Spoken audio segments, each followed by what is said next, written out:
What if the nightmare you're watching is watching you back?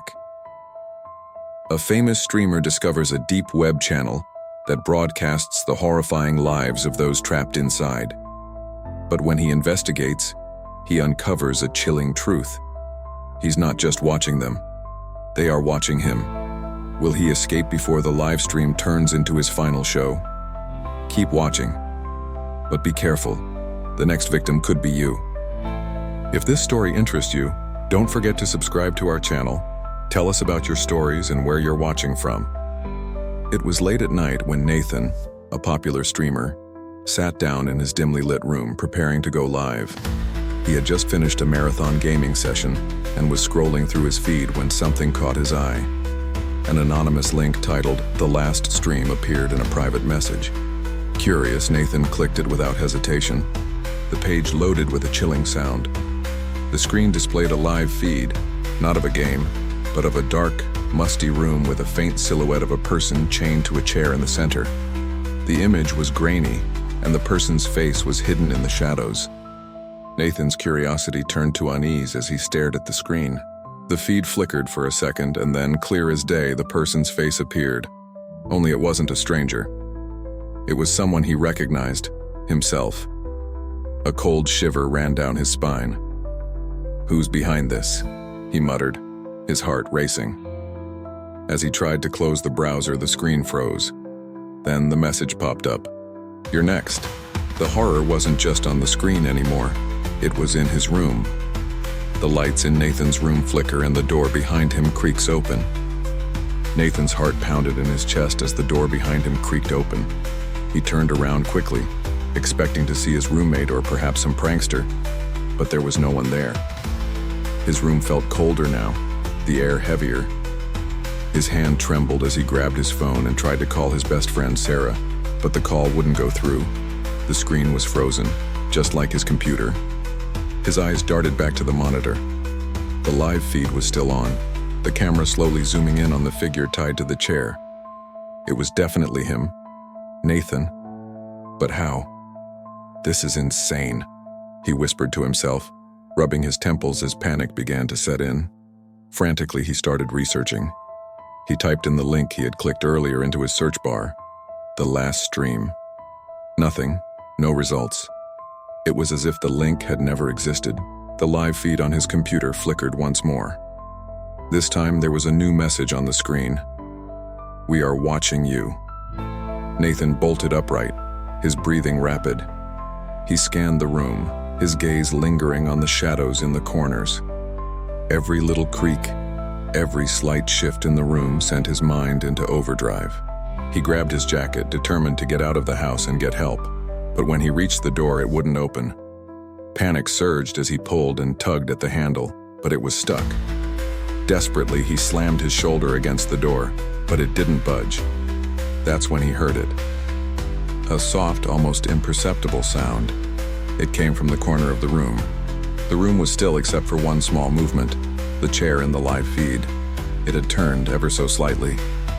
Nathan's breath caught in his throat as the shadows in the corner seemed to shift. A loud bang echoed from outside his door, followed by an unnerving, familiar voice saying, "Nathan, you're not alone anymore." Nathan's pulse raced as the door rattled, the unsettling voice lingering in his mind. He didn't need to turn around to know that something was watching him. The shadows in his room seemed to move of their own accord, undulating like dark tendrils, creeping closer. He took a few steps back from the door, his heart hammering in his chest.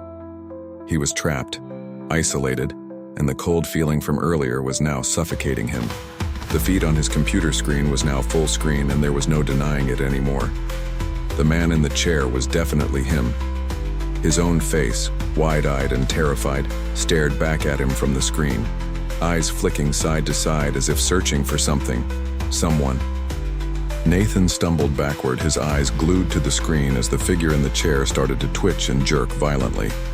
His heart skipped a beat as he realized the person in the chair was no longer bound, his hands moving frantically as if trying to break free from the restraints.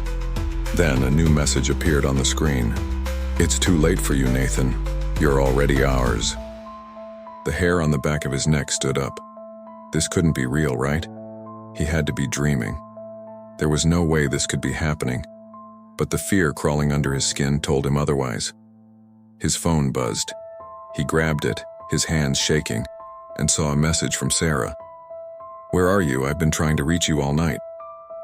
Before he could respond, a strange notification appeared on his phone. It was a video call request from an unknown number. The name on the screen made his blood run cold. It was his own face, just like the one on the monitor. He hesitated, but curiosity won. He answered the call. What he saw made him stumble backward in horror. The screen was black, but he could hear breathing. Heavy, labored breathing. Then, a figure stepped into the frame, a dark silhouette shrouded in shadows.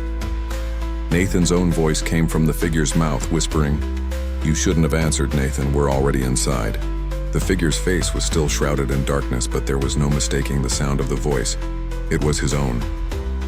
A sudden crash shook the walls, and Nathan spun around just in time to see his bedroom window shatter, an arm reaching through the broken glass. The glass shards from the window fell to the floor with a deafening crash, but Nathan didn't have time to react. His eyes were fixed on the figure reaching through the shattered window, an arm clad in black gloves. It wasn't just any arm. It was far too long, too unnatural. Nathan froze, paralyzed by fear. The arm snaked through the window, the fingers curling like claws, inching toward him. His instincts screamed at him to run, but his feet felt cemented to the floor. Suddenly, the arm jerked back and a loud, guttural growl echoed from outside. Nathan barely had time to register the sound before the lights in his room flickered and went out completely, plunging him into darkness. His breathing was erratic and his mind raced. He knew he had to get out, but the door was still locked. The walls seemed to close in on him, the room feeling smaller by the second. He grabbed his phone again, but the screen was cracked, and the image of his face was now distorted, twisted.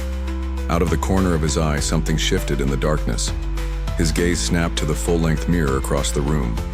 In the reflection, he saw a figure. It was him, but not him. It was a distorted version of himself, with empty, hollow eyes and a twisted grin.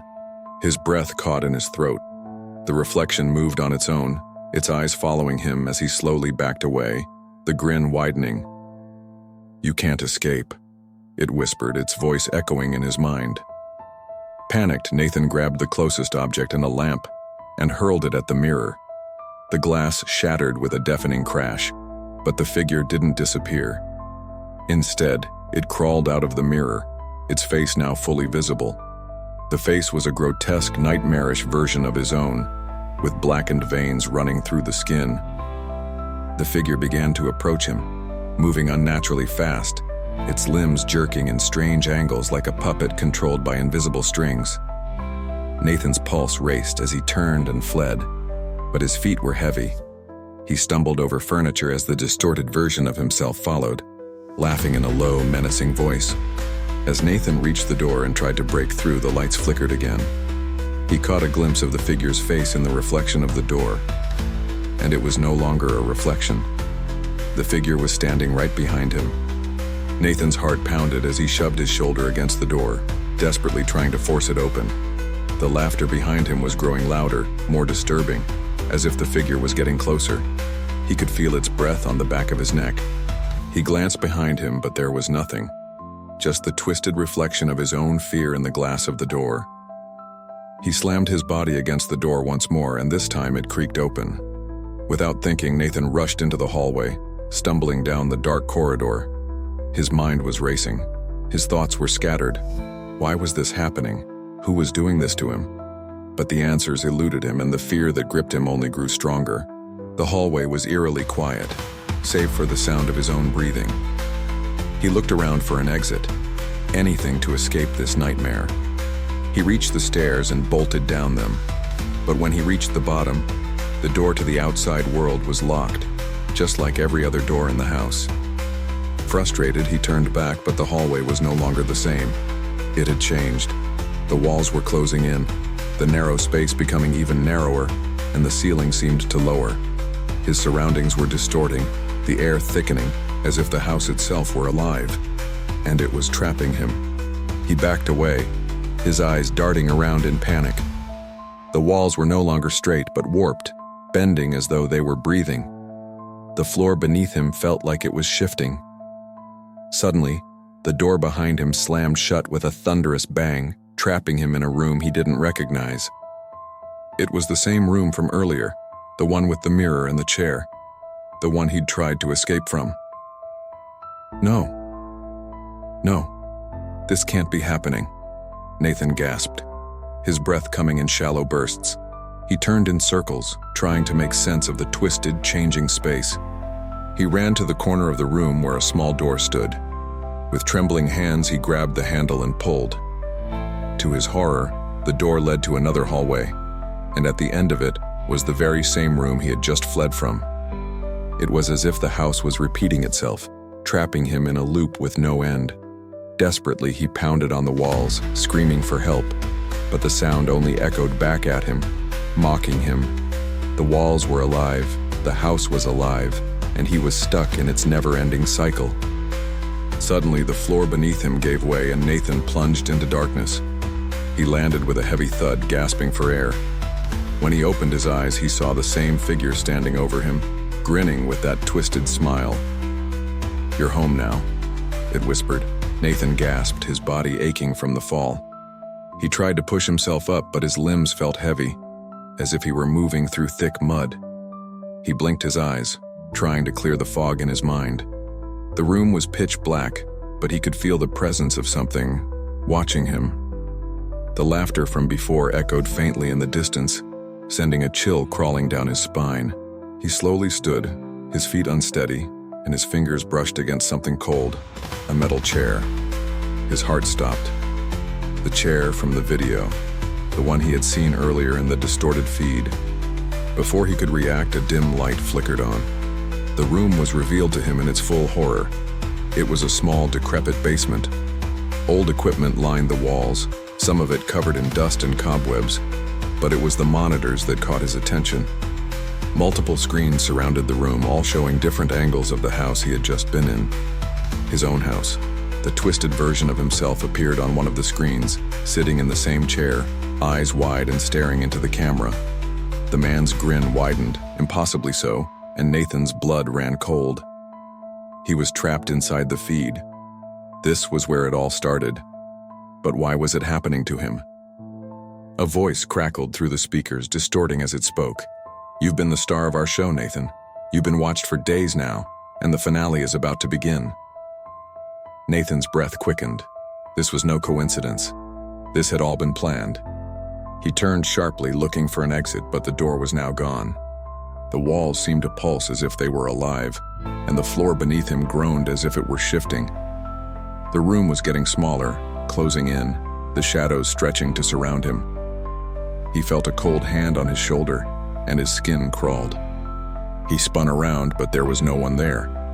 Only the same twisted reflection of himself in the monitors, grinning back at him. "You're finally here," the voice whispered in his ear. And for the first time, Nathan realized that it wasn't coming from the speakers. It was coming from inside his own head. In a panic, he rushed to one of the monitors, trying to pull the wires out. But before he could reach it, the screen flickered, showing his own face in the chair once more. But this time, it was different. His eyes were no longer wide with fear. They were empty, hollow. He fell to his knees as the room around him dissolved, the walls crumbling into nothingness. The monitors shattered one by one, and the darkness swallowed him whole. As Nathan's world collapsed, his own voice echoed in his mind, repeating the words he had seen earlier. "You're ours now, Nathan." Just as everything went silent, Nathan's phone buzzed again and a new notification appeared. "Your show has just begun." In the eerie silence, the screen went black. Nathan was no longer in control. The show was never meant to end. Nathan's world had collapsed into darkness. The screens shattered, and the walls disintegrated. The haunting laughter still echoed in his mind as he drifted into an abyss that felt endless. The final words from his distorted reflection rang in his ears. "You're ours now." But as the silence consumed him, a single buzz broke the eerie quiet. His phone screen flickered to life, showing a new notification. Your show has just begun. Nathan's heart raced as the words imprinted themselves into his soul. The nightmare had only just begun, and now he was the one being watched. But who was watching him now? Was it the same twisted force that had stalked him?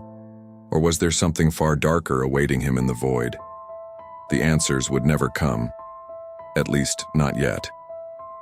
And so, the cycle continued. Who would be next?